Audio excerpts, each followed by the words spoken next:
मनहूस लड़की, तेरी वजह से मेरा बेटा मुझे छोड़कर चला गया। अल्लाह करे तू कभी खुश ना रहे। जिस तरह मैं अपने बेटे की जुदाई में तड़प रही हूँ, इसी तरह तू भी सारी जिंदगी तड़पे, किसी पल सुकून नसीब ना हो तुझे। शुमाइला ताई मुसलसल चीखते हुए दीबा को बद्दुआएं दे रही थी। नहीं, ऐसा नहीं हो सकता। अरीब कैसे छोड़कर जा सकता है मुझे? नहीं, वो मुझे अकेला छोड़कर चला गया। ये सब उस तनावुश की वजह से हुआ है। मैं मार दूंगी उसको। मैं अगर खुश नहीं रह सकती तो उसका भी खुशियों पर कोई हक नहीं। मैं उससे हर खुशी छीन लूंगी। वो अपने बालों को नोचती चीख चीख कर बोल रही थी। उसके अंदाज में वहशत थी। ऐसा करते वो कोई साइको लग रही थी। शुमाइला ताई उसे ऐसा करता देख दहल कर पीछे हट गए। माहम बेगम रोते हुए अपनी बेटी को देख रही थी। यह सब उन्हीं की वजह से हुआ था। अगर उन्होंने बचपन से उसके जहन में नफरत का बीज ना बोया होता तो आज उनकी बेटी की यह हालत ना होती। 2 दिन बाद आज तनावुश डिस्चार्ज होकर हवेली आ रही थी। इन 2 दिनों में सबने उसका बहुत ख्याल रखा था। इन 2 दिनों में अरहाम बख्श ने उससे एक लफ्ज़ भी बात नहीं की। वो उसकी पूरी केयर कर रहा था, लेकिन उसे ना भुलाता था और ना ही उसके पास बैठकर कोई बात करता था। वो घंटों उसके पास बैठा रहता, लेकिन बात तक नहीं करता था। वो तनावुश को फुल इग्नोर कर रहा था, जिसकी वजह से वो काफ़ी बेचैन थी, जिसे इरहाम बखूबी समझ रहा था, लेकिन इतनी आसानी से माफ़ करने वाला नहीं था उसे। डॉक्टर ने तो पूरा 1 हफ्ता एडमिट रहने को बोला, लेकिन तनावुश ने ज़बरदस्ती 2 दिन बाद ही हवेली जाने का रोना रोना शुरू कर दिया, जिस पर सब हार मानते उसे आज ले आ रहे थे घर। माही, सीरत, दानियाल और अजलान सब तनावुश के वेलकम के लिए लगे हुए थे। अना भी सुबह से यहीं मौजूद थी। उसने भी तन्नों के लिए एक सरप्राइज़ प्लान किया था, जिसे देखकर तन्नों की चीखें निकल जानी थी। यार सीरत, ये फ्लावर्स यहाँ नहीं बल्कि उधर लगाना चाहिए थे। तुम भी ना। माही इधर आते हुए बोली। ओए लड़ाकू लूमड़ी, मेरी बहन को ज़्यादा ऑर्डर मत दो, खुद तो कुछ करती नहीं हो, बस सबको भाषण दिए जा रही हो। ये करो वो करो, आई बड़ी वड्डी अम्मा। तुम चुप करो कामचोर। मैं भी कोई फालतू नहीं घूम रही, काम ही कर रही हूँ मैं। तुम ही कब से एक ही जगह पर अटके हुए हो? कब से इस पंखे को साफ कर रहे हो जो साफ होने का नाम नहीं ले रहा? कामचोर कहीं का। माही किसी को बख्श दे, ऐसा हो सकता था भला? यार तुम लड़ना बंद करो, कहीं ऐसा ना हो कि तुम सब लड़ते रह जाओ और वो लोग आ भी जाएं और सारी तैयारियां धरी की धरी रह जाएं। दानी उनकी लड़ाई से तंग होता दोनों हाथ कमर पर टिकाए गुस्से से बोला, क्योंकि अजलान और माही कम काम कर रहे थे और लड़ ज्यादा रहे थे। सीरत बीबी, आपको जरगाम साईं बुला रहे हैं। बिल्किस वहां आते बोली, जाओ कह दो कि सीरत काम कर रही है, बाद में आ जाएगी। सीरत उसे टालते हुए बोली, क्योंकि उसे पता था वो उसे क्यों बुला रहा है। नहीं, उन्होंने कहा है कि आप अभी आए, काम बाद में करें। मैंने कहा ना मैं काम कर रही हूँ, तो तुम्हारे तो काम की ऐसी की तैसी। अभी के अभी रूम में आओ, वरना मैं आ रही हूँ, आप चलें। सीरत जल्दी से बोली और उन सबको चोर नजरों से देखती जरगाम के पीछे चल दी। हैं, ये क्या था गाइस? ऐसी कौन सी खुफिया धमकी दी जरगाम लाला ने कि हमारी सीरत मैडम फौरन भागी चली गई? अन्ना की तो हैरत ही खत्म नहीं हो रही थी। आप नहीं समझेंगे, अभी शादी होने तो फिर सब पता चल जाएगा। माही मजे से बोली, जिस पर अन्ना शर्म दिलाती नजरों से उसे घूरने लगी तो वो दांत दिखाने लगी। क्या है जर, आपने मुझे इस तरह क्यों बुलाया? काम कर रही थी ना मैं। सीरत अंदर आते ही बोलने लगी थी, जब दरवाजे की ओट में खड़े जरगाम ने उसे खुद की तरफ खींचा। हिरनी, कितनी दफा कहा है कि दिन भर भले तुम इस हवेली में जहां मर्जी घूमो, जिसके पास चाहो वक्त गुजारो, लेकिन जब मैं हवेली में मौजूद हूँ तो एक पल के लिए भी इधर उधर नहीं होनी चाहिए हो तुम। लेकिन तुम मेरे इतना समझाने के बावजूद कल रात रूम में नहीं आए और रात को भी माही के कमरे में सो गई। अब गलती की है तो सजा तो बनती है। उफ नजीब, सालन में इतनी हल्दी कौन डालता है? हटिए, मैं डालती हूँ। उस वक्त घर के सभी मर्द किचन में मौजूद थे और सब तनावुश के लिए अपने हाथों से खाना बना रहे थे, लेकिन वो लोग बना कम और बिगाड़ ज्यादा रहे थे, जिस पर उन्हें खवातीन से डांट भी पड़ रही थी। अभी खदीजा बेगम ने नजीब बख को हल्दी डालने को बोला तो उन्होंने 2 चम्मच भर भर के डाल दी और तीसरा डालने जा रहे थे जब खदीजा बेगम ने रोक दिया। दूसरी तरफ हमीद बख को उनकी बेगम ने प्याज छीलने को दी थी, जिसे छीलते उनकी आंखों से गंगा जमना जारी थी। मुर्तज़ा हैदर शाह दादों के साथ बैठे मटर छील रहे थे। गर्ज के हर कोई किसी न किसी काम में मसरूफ था। हेलो गाइस, क्या यहाँ मेरी कोई मदद दरकार है? नक्सक से तैयार जरगाम अफंदी ने किचन में दाखिल होते कहा। हाँ बेटा आ जाओ, तुम भी काम में हाथ बटाओ। ऐसा करो, ये आटा गूंदो, तब तक मैं फ्राई का मसाला तैयार कर लेती हूँ। दिलनशी बेगम ने मसरूफ अंदाज में कहा। जरगाम ने एक नज़र अपने ड्रेस पर डाली और एक नज़र आटे की परात पर, फिर बेचारी नज़रों से अपनी माँ की तरफ देखा। यार माए जान, आप मुझे कोई और काम दे देना, ये मुझसे नहीं होगा। बिल्कुल भी नहीं, तुम यही करोगे। अब यही काम बचा है और सब मसरूफ हैं, इसलिए आटा तो तुम्हें गूंदना पड़ेगा। You carry on officer, Zargam Afandi. Dilnashi Begum के ऑर्डर पर चारों नाचार जरगाम ने अपनी शर्ट की आस्तीन चढ़ाई और पानी का जग उठाकर आटा गूंदना शुरू किया। अब पुलिस स्टेशन में मुजरिमों को कूटने वाले ऑफिसर जरगाम अफंदी को क्या पता कि आटा कैसे गूंदा जाता है, सो उन्होंने पहली बार में सारा पानी आटे में डाल दिया। ओ माय गॉड सर, ये क्या कर दिया आपने, ऐसे आटा गूंदते हैं क्या? हाँ, ये आटा है या? सीरत जो सबके लिए किचन से पानी की बोतल लेने आई थी, जरगाम को आटा गूंदता देख उसके मुंह से कहका बुलंद हुआ। सबने मुड़कर पीछे देखा तो आटे को देख अपना सर पीट लिया।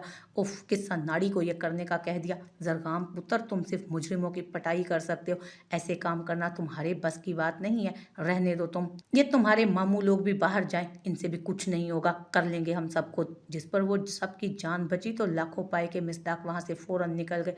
इरहाम बख्त ने बाजुओं में भरकर गाड़ी में उसे डालना चाहा तो तनावुश मजाहमत करने लगी। जिस पर इरहाम बख्त ने घूर कर उसे देखा तो उसकी एक ही घूरी पर वो मजाहमत छोड़कर उसके सीने में मुंह छुपा गई। एक तो पहले उसका खड़ूस सरदार उससे बात नहीं कर रहा था, अब उसकी मजाहमत पर और नाराज हो जाता। इरहाम ने एहतियात से उसे अंदर बिठाया और सीट बेल्ट बांधकर घूमकर ड्राइविंग सीट पर आन बैठा। गाड़ी स्टार्ट करता खामोशी से ड्राइविंग करने लगा। तनावुश ने कनखियों से इरहाम के संजीदा चेहरे पर नजर डाली। वक्त, क्या आप मुझसे नाराज हैं? उसने डरते डरते सवाल किया, लेकिन बिना कुछ बोले वो खामोशी से ड्राइव करता रहा। हवेली पहुंचते उसने गाड़ी रोकी और उतरकर तनावुश की तरफ आया। दरवाज़ा खोलकर उसे बाजुओं में भरता अंदर की तरफ बढ़ा। तनावुश तो उसकी नाराज़गी का लम्हा तवील होते देख घबरा गई। उसे इरहाम की नाराज़गी अच्छी नहीं लग रही थी। वो दोनों जैसे ही अंदर दाखिल हुए, माही, सीरत, सब लोगों ने उन पर फूलों की पत्तियां निछावर करते इस्तकबाल किया। हर तरफ फूल बिखरे हुए थे। चूंकि रात का वक्त था इसलिए जगह जगह कैंडल्स लगाकर रोशनी की गई थी। इरहाम उसे गोद में उठाए हॉल में रखे सोफे पर बिठा गया। तनावुश हैरानगी से सारी सजावट देख रही थी। ये सजावट, क्या कोई पार्टी हो रही है यहाँ? हाँ, आज यहाँ पर स्पेशल इंसान के लिए पार्टी अरेंज की गई है, जिसके आने से हमारी ज़िंदगियों में खुशियों के रंग भर गए। और वो स्पेशल कोई और नहीं बल्कि हमारी most beautiful daughter in law, हमारी प्यारी सी बेटी तनावुश इरहाम बख्त है। Thank you so much my child, हमारी ज़िंदगी में आने के लिए। नजीब बख्त गुलाब का फूल तनावुश को देते बोले। इसी तरह बाकी सब ने भी तनावुश को फूल देकर उसे शुक्रिया कहा। मुर्तज़ा हैदर शाह ने उसके सर पर क्राउन रखा और मोहब्बत से उसकी नम आंखों पर बोसा दिया। इस प्रोटोकॉल और सबकी पुरखलूस मोहब्बत पर तनावुश की आंखें भीग गईं। Thank you so much for everything. मैं क्या कहूँ, मेरे पास तो अल्फाज ही नहीं है जिनसे आप सबका शुक्रिया अदा कर सकूँ। बस इतना कहूँगी कि आप सब मेरे लिए रब की तरफ से अता किया गया बेहतरीन इनाम है, जो मेरे रब ने न जाने किस नेकी के बदले मुझे अता किया। मुझे आज अपनी किस्मत पर रश्क हो रहा है कि आप सब मिले। वो रोते हुए बोली, ऑफ गाइज, आप सब ने तो माहौल को कितना सेंटी कर दिया, और मेरी बेस्टी को भी। लेकिन कोई बात नहीं, मेरे पास एक ऐसा सरप्राइज है जिसे देखकर तन्नो खुशी से झूम उठेगी। टन टनानन, इनसे मिलिए, ये नैना, मेरी और तन्नो की बेस्ट से भी बेस्ट फ्रेंड फॉरएवर। अना पिलर के पीछे छुपी नैना को सामने करते बोली, जिसे देखकर तनावुश के मुंह से एक जोरदार चीख निकली। Nano, oh my God Nino, ये तुम हो या मैं कोई ख्वाब देख रही हूँ? वो खुशी से लबरेज लहजे में बोली। सामने बैठे इरहाम ने एक नज़र अपनी सरदारनी को देखा, जो खुशी से चहक रही थी। उसके सामने तो कभी इतनी खुशी नहीं दिखाई। हाँ, मैं हूँ। ये अन्ना ने सरप्राइज प्लान किया था कि जब तुम हॉस्टल से आओ तब मैं तुमसे मिलूं, कि जब तुम हॉस्पिटल से वापस आओ तो तब मैं तुमसे मिलूं। तुम्हारे बारे में सुनकर तो मैं कल ही आ गई थी। तो बताओ कैसा लगा सरप्राइज?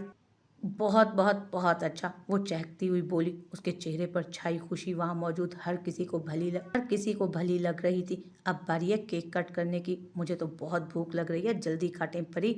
सीरत जल्दी जल्दी बोल रही थी जब इरहाम की सक घूरी पर खौफ से लड़खड़ाई। तनावुश ने केक काटा और पहला पीस दादू को खिलाया और फिर बाकी सबको।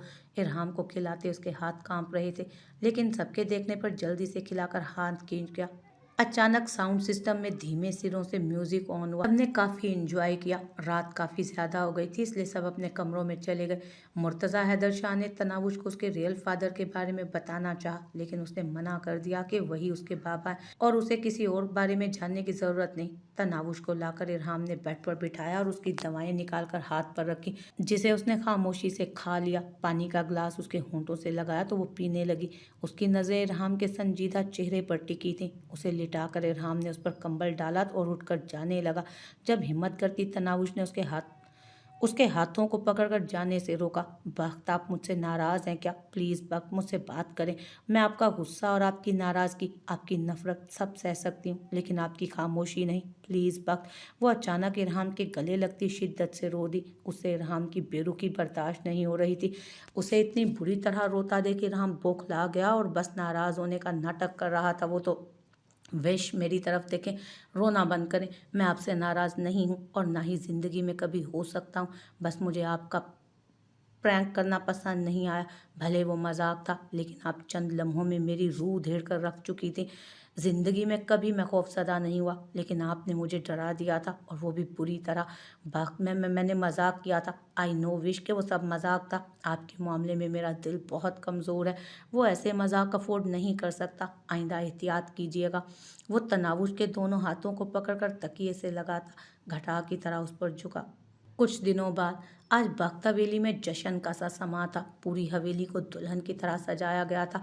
बरकी कुमकुमों से सजी बख्त हवेली रात की तारीकी में जगमग करती अपनी मिसाल आप लग रही थी। आज बख्त हवेली के दोनों छोटे बेटों की शादी थी, जिसमें शमूलियत के लिए बड़ी बड़ी शख्सियात आ रही थी। ये शादी यकीनन यादगार होने वाली थी। मेहमान आना शुरू हो चुके थे। तनावुश बच्चे, जाओ देखो माही तैयार हो गई कि नहीं। एक तो मैं इस लड़की से बहुत तंग आ चुकी हूँ। मैडम ने रोला डाला हुआ था कि शादी कौन सा रोज़ रोज़ होती है, इसलिए अपनी शादी से वो मुंबई की सबसे बेस्ट ब्यूटिशियन से तैयार होगी। इतने शॉर्ट नोटिस पर पता नहीं कैसे राम उसे यहाँ बुला कर लाया। खदीजा बेगम माही से तंग आई हुई थी। रिलैक्स मामा, मैं अभी जाकर देखती हूँ। वो उन्हें तसल्ली देती ऊपर माही के कमरे की तरफ गई, जहाँ वो दोनों दुल्हनें तैयार हो रही थी। वो अंदर दाखिल हुई तो वो दोनों तैयार होकर अजीब अजीब पोज बनाकर एक दूसरे के साथ सेल्फियां निकाल रही थी। तनावुश ने सर पीट लिया। आज दोनों की शादी हो रही थी, लेकिन दोनों का बचपना खत्म होने का नाम ना ले रहा था। बस कर दो, मेहमान आना शुरू हो गए। कुछ ही देर बाद स्टेज पर जाना है तुम दोनों को, और खबरदार जो वहां जाकर कोई ऊटपटांग हरकत की तो। और अनाथ, तुम अपनी जुबान को काबू में रखना, ज़्यादा पटर पटर करने की ज़रूरत नहीं। तनावुश ने दोनों को टपटते हुए कहा। यार माही, ये मेरी दोस्ती है ना। अल्लाह अल्लाह, इसने तो अभी से जिठानियों वाले जलवे दिखाने शुरू कर दिए। अना, नौटंकी नहीं, चुपचाप इधर बैठी रहो। कुछ ही देर में मौलवी साहब आएंगे। पहले निकाह होगा और फिर तुम लोगों को स्टेज की तरफ ले जाया जाएगा। वो उन्हें समझाती ऊपर अपने कमरे की तरफ बढ़ गई। एक तो आजकल उसे बात पे बात गुस्सा बहुत आता था, जिस पर वो खुद भी परेशान हो जाती कि ऐसा क्यों हो रहा है। वो कमरे में दाखिल हुई तो सामने नक्शक से तैयार इरहाम खड़ा अपने ऊपर परफ्यूम छिड़क रहा था। वो खामोशी से अपना ड्रेस लेती वॉशरूम में जाने लगी, जब इरहाम ने हाथ पकड़ कर रोका। विश, क्या हुआ? तबीयत तो ठीक है ना आपकी? हाँ मैं ठीक हूँ, बस वीकनेस हो रही है थोड़ी। ज़्यादा ख़राब है तबीयत तो डॉक्टर को बुलवाऊँ? अरे नहीं, बस ऐसे ही, आप परेशान ना हो, मैं बिल्कुल ठीक हूँ। अभी वो कुछ कहता जब दरवाज़ा बाहर से खटकाया गया। जी, साईं आपको जरगाम साईं बुला रहे हैं। ओके तुम जाओ, मैं आ रही हूँ। एक सेकंड, तुम किचन में जाओ और एक गिलास जूस और कुछ फ्रूट काट कर ले आओ। जी साईं। विश, मैं बाहर जा रहा हूँ, बिल्किस जूस लेकर आएगी। आपने फिनिश करना है, ओके। सुबह से आपने कुछ नहीं खाया, इसलिए वीकनेस हो रही है। फंक्शन खत्म होते ही हम डॉक्टर के पास चलेंगे। उसका गाल थपथपाते वहाँ से चला गया। निकाह हो चुका था और वो चारों स्टेज पर बैठे एक दूसरे के संग काफ़ी खूबसूरत लग रहे थे। दानियाल अन्ना के साथ और माही अजलान के साथ। दूर बैठे उनके वालिदैन मोहब्बत से अपने बच्चों की तरफ देख रहे थे। अरे पेटू, आज तो तुम बिजलियां गिरा रही हो। कसम से इस रूप में तुम दिल को ठा करके लगी हो। क्या मतलब? बाकी रूप में मैं तुम्हें अच्छी नहीं लगती? अना तो फौरन तड़क कर बोली, जिस पर बेचारा दानियाल बौखला ही गया। नहीं, मैं मेरा वो मतलब नहीं था। तुम तो हमेशा अच्छी लगती हो। ये हुई ना बात। बस ऐसे ही सारी ज़िंदगी मेरी तारीफ़ें करते रहना, उम्र बढ़ेगी तुम्हारी। दूसरी तरफ माही अजलान आज के भी दिन एक दूसरे पर गोलाबारी से बाज नहीं आ रहे थे। वाह, कितने प्यारे लग रहे हैं ना मेरे भाई भाभी। अल्लाह करे इन्हें किसी की नज़र ना लगे। सीरत उन चारों की बलाएं लेती हुई बोली। कोई और भी प्यारा लग रहा है, अगर आपकी नज़र करम फरमा दी जाए तो। अगर आप नजर करम फरमा दें तो मेहरबानी होगी। जरगाम उसके खिले खिले नकूश को मोहब्बत से देखते बोला तो शर्माती हुई मुस्कुराकर वो दूसरी तरफ देखने लगी। सारे मेहमान खाना खाकर जा चुके थे। अब फैमिली मेंबर्स ही बचे थे। फ़ोटो सेशन स्टार्ट हुआ तो सब फ़ोटो निकलवाने लगे। तनावुश जैसे स्टेज पर चढ़ने लगी, अचानक ज़ोरदार चक्कर आया और वो गिरने लगी। जब इरहाम ने आगे बढ़कर उसे थाम लिया, तनावुश बेहोश हो गई थी। इरहाम उसे बाजुओं में लिए अंदर ले गया। दिलनशी बेगम उसके पीछे अंदर गईं और बाकी सबको बाहर भेज दिया। सब काफ़ी परेशान हो गए कि अचानक हुआ क्या। कुछ देर बाद दिलनशी बेगम बाहर आईं तो चेहरे पर मुस्कुराहट थी। माए जान, क्या हुआ? विश तो ठीक है ना? हाँ, बिल्कुल ठीक है। लेकिन जो खबर मैं देने वाली हूँ उसके बाद आप सब ठीक नहीं रहेंगे, बल्कि खुशी से पागल हो जाएंगे। दिलनशी पुत्र, क्या पहेलियां बुझा रही है? साफ साफ बता। अम्मा जान अब परदादी बनने वाली हैं। इस हवेली का नया वारिस आने वाला है। उनकी बात सुनकर सबके परेशान चेहरे खुशी से खिल गए। इरहाम तो भागकर अंदर गया। तनावुश जो पेट पर हाथ रखे उस खुशी को महसूस कर रही थी, इरहाम को देखकर शर्मा कर अपना हाथ पीछे खींच गई। इरहाम ने आगे बढ़कर उसे खुद से लगा लिया। थैंक यू सो मच मेरी जान, मुझे इतनी बड़ी खुशी देने के लिए। आपको बता नहीं सकता कि मैं आज कितना खुश हूँ। उसके हर लफ्ज़ से खुशी झलक रही थी। तनावुश शर्माती हुई अपना चेहरा उसके सीने में छुपा गई।